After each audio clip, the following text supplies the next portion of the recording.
최근에 읽게 된 소설입니다. 콜린 후버 작가의 베러티인데요. 이 소설은 2018년에 출판되었어요. 작가 콜린 후버는 남녀간의 로맨스를 잘 그려내는 베스트셀러 작가입니다. 후버의 소설 베러티는 남녀간의 사랑과 갈등에 관한 이야기이기도 하지만 그보다도 더 독자들을 끌어당기는 마라맛 요소가 들어있습니다. 바로 핏자국이 점점 떨어지는 진실 게임이죠. 심리 스릴러 소설에 더 가까워요. 지금까지도 많은 독자들의 머릿속에 수많은 물음표를 떠올리게 합니다. 도대체 뭐가 진실일까요? 교통사고 그리고 강렬한 이끌림. 책의 한 부분입니다. 두개골이 깨지는 소리가 들리고 그의 피가 내게 튀었다. 너무 놀라 숨이 멎는 것 같았다.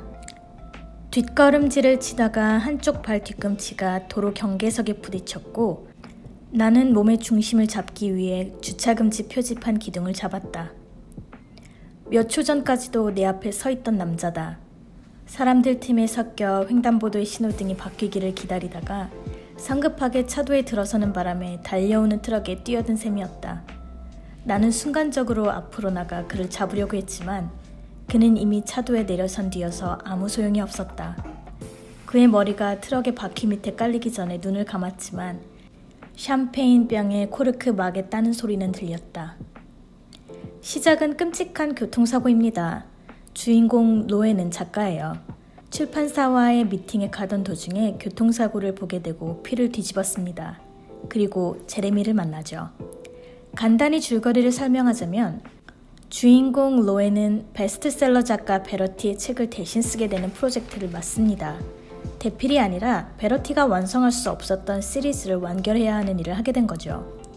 베러티의 남편 제레미는 로엔을 지목하고 조건이 나쁘지 않았던 터라 로엔은 승낙합니다. 로엔은 책을 이어나가기 위해 베러티의 집에 가서 자료 수집을 시작합니다. 베러티는 주변을 인지 못하고 도움이 없이는 움직일 수 없을 정도의 중증 환자입니다. 집에는 요양보호사가 매일 와서 베러티를 돌보고 제레미도 헌신적으로 베러티를 돌봅니다. 제레미를 처음 본 순간부터 호감을 느끼고 끌리게 된 로에는 그들의 집에서 조금씩 그들을 훔쳐보면서 제레미에 대한 욕망을 키웁니다. 로에는 맡은 일을 하기 위해서 베러티의 서재를 뒤지다가 그녀의 자서전 원고를 발견하게 되는데요. 베러티는 어떻게 제레미를 만났고 쌍둥이 딸들을 어떻게 잃었는지 아주 자세하게 적었습니다. 그런데 그 내용이 정말 충격적이에요. 로에는 자신을 누군가 쳐다보고 있는 듯한 기분을 느끼고 오싹해집니다. 목류병을 앓고 있는 로에는 신경과민인지 혼자서 아무것도 하지 못하는 베러티가 사실은 걸을 수 있고 말할 수 있다고 자신을 중증 환자라고 속이고 있다고 믿게 됩니다. 베러티가 자신이 생각하는 것만큼 무력하지 않을 수도 있다는 의심을 하게 되죠. 제레미는 로엔의 내면에서 일어나는 불안함과 관계없이 이미 로엔에게 끌리고 있어요. 둘은 서로의 마음을, 아니 욕망을 확인하게 됩니다. 그러는 와중에 베러티의 건강 상태에 관한 로엔의 강박은 점점 심각해지고 그런데 그건 정말 강박일까요? 아니면 베러티가 모두를 속이고 있는 것일까요? 도대체 베러티와 제레미 그리고 그들의 가족에게는 무슨 일이 있었던 것일까요? 진실게임. 책의 한 부분입니다. 제레미는 손가락으로 사진을 쓰다듬고는 옆으로 내려놓고 또 다른 사진을 집어들었다. 베러티와 두 아이가 함께 있는 사진이었다. 제레미는 그 사진을 내게 건네주었다. 세 사람이 같은 천으로 만든 파자마를 입고 있었다. 사진 속에 있는 베러티가 아이들을 사랑하고 있지 않았다면 그녀는 뛰어난 연기 실력을 갖추고 있음이 틀림없다. 크루가 태어나기 전 크리스마스였소. 제레미는 상자에서 사진을 한 줌 집어들고 한 장씩 넘기며 보았다. 그러다가 이따금 아이들 사진을 한동안 들여다보았는데 베러티의 사진은 매번 그냥 넘겼다. 소설의 시점이 로엔이다 보니 저도 모르게 로엔의 심리 상태를 무작정 쫓아가게 되어 로엔이 느끼는 감정과 추리에 점점 동화되고 그녀가 보는 것과 듣는 것에 의해서 판단하게 됩니다. 중간중간 의심이 들었습니다. 아내와 가정에 헌신적인 제레미는 매력이 철철 넘치는 남자예요.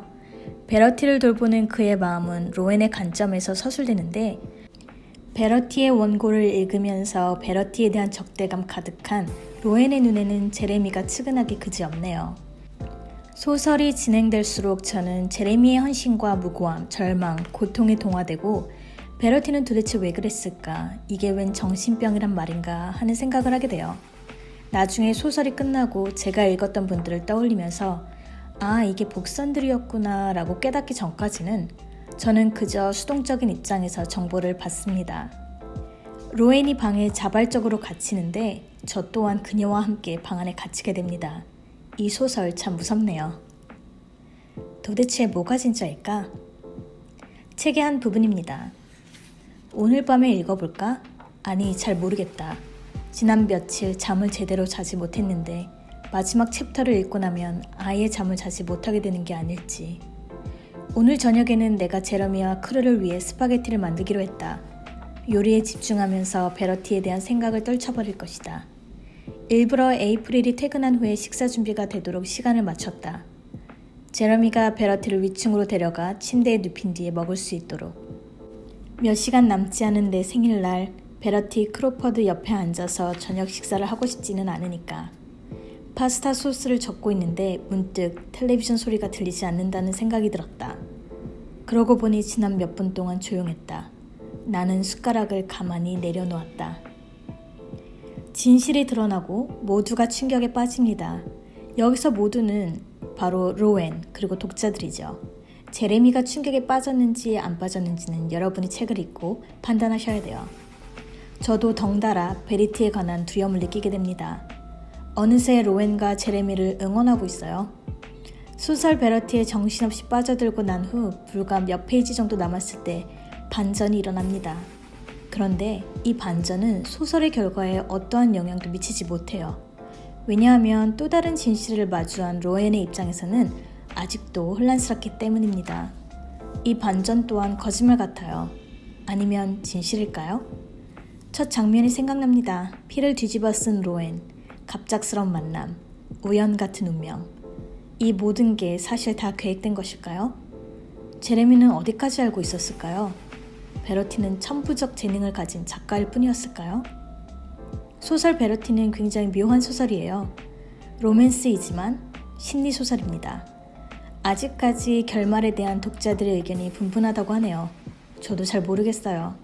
한번 읽기 시작하면 금세 집중하게 되는 소설입니다. 저는 이런 소설을 좋아해요. 다양한 생각을 하게 하죠. 작가가 어떤 특정한 결말로 독자들을 몰아붙이지 않거든요. 여러분도 한번 읽어보세요. 재미있습니다.